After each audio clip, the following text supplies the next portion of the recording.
भारत में कड़ाके की ठंड पड़ रही है। पारा हर दिन गिरता जा रहा है, लेकिन उत्तर प्रदेश में चुनाव भी है। चुनावी मौसम में पारा हर दिन बढ़ रहा है। अब आपको सबसे पहले हम चुनावी अपडेट दे देते हैं कि क्या क्या चुनावी अपडेट आज पूरे दिन रहा है, कैसे जो है आज राजनीतिक हलचल रही है। तो सबसे पहले आप देखिए कि यूपी का चुनावी अपडेट क्या है। आज प्रधानमंत्री नरेंद्र मोदी ने, क्योंकि वर्चुअली संवाद करना है आपको, ऐसे में आप बड़ी बड़ी रैलियां नहीं कर सकते क्योंकि कोरोना का साया भी, लिहाजा आज प्रधानमंत्री नरेंद्र मोदी ने अपने संसदीय क्षेत्र के भाजपा कार्यकर्ताओं से संवाद वर्चुअली किया है। इसके साथ ही बीजेपी ने 2 और उम्मीदवारों की घोषणा की है। बरेली की ये दोनों सीटें हैं और दोनों अहम सीटें मानी जा रही हैं, जिनका अभी तक घोषणा नहीं की गई थी उम्मीदवारों की, उनके उम्मीदवारों की घोषणा भी कर दी गई है। बेहड़ी से छत्रपाल गंगवार को टिकट दिया गया है बीजेपी की ओर से, और भोजीपुरा से बहोरन लाल मौर्य को भी अपडेट से करते हैं। चुनाव के साथ साथ कोरोना का भी साया है। चुनाव आयोग भी ये साफ कर चुका है कि जनता को तो ध्यान रखना ही है, नुमाइंदों को भी ध्यान रखना होगा कि आप कोरोना से कैसे बचाव करें। लिहाजा आप बड़ी बड़ी रैली नहीं करेंगे, आप वर्चुअली संवाद कर सकते हैं। आज प्रधानमंत्री नरेंद्र मोदी ने अपने संसदीय क्षेत्र के बीजेपी कार्यकर्ताओं से वर्चुअली संवाद किया है। क्या मंत्र दिया है, क्या मायने हैं उसके, आप ये रिपोर्ट देखिए, उसके बाद आपको ग्राफिक्स दिखाते हैं।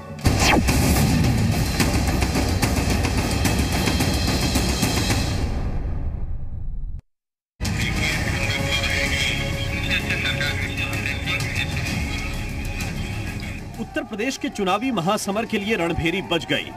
चुनाव जीतने के लिए सभी दलों ने अपनी पूरी ताकत झोंक दी है। कोरोना के बढ़ते मामलों को लेकर चुनाव आयोग ने 22 जनवरी तक रैलियों और जनसभाओं पर रोक लगा रखी है। लिहाजा सभी दल डिजिटल माध्यम से प्रचार कर रहे हैं और सोशल मीडिया पर भी सभी दलों के बीच तकरार जारी है। इसी कड़ी में आज प्रधानमंत्री नरेंद्र मोदी ने वाराणसी के करीब 10,000 कार्यकर्ताओं से नमो ऐप के जरिए संवाद किया।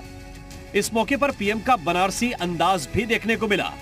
सीमा जी, आप जैसन बहनियन का ताकत हमार असली शक्ति हुए।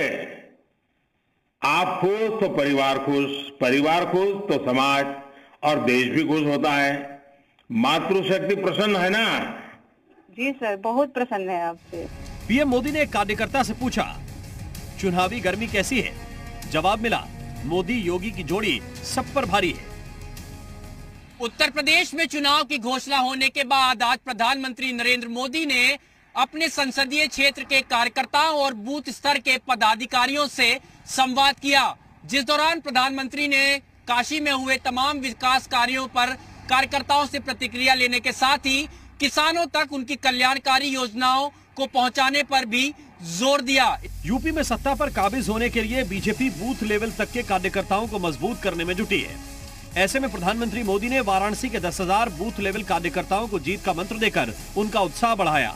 पीएम मोदी ने कार्यकर्ताओं को माइक्रो डोनेशन करने की सलाह दी ताकि बूथों में कंपटीशन बढ़े। मकसद चंदा जुटाना नहीं, लोगों को जोड़ना हो। हमें मालूम है कि नमो ऐप पर भारतीय जनता पार्टी का एक माइक्रो डोनेशन, सूक्ष्म दान का अभियान चल रहा है। 5 रुपया भी आप पार्टी को दान दे सकते हैं। ये अपने आप में एक संस्कार भी है, संगठन की शक्ति भी है। 5 रुपया 10 रुपया बहुत हो गया, कोई ज्यादा पैसे इकट्ठे नहीं करने हैं, लोगों को जोड़ना है। बीजेपी ने बूथ लेवल की रणनीति अपनाकर कई चुनाव जीते हैं और यूपी जीतने के लिए भी बीजेपी अपनी इसी रणनीति पर काम कर रही है और माना जा रहा है कि प्रधानमंत्री मोदी का बूथ लेवल के कार्यकर्ताओं के साथ संवाद इसी कड़ी का हिस्सा है। ब्यूरो रिपोर्ट, जी मीडिया।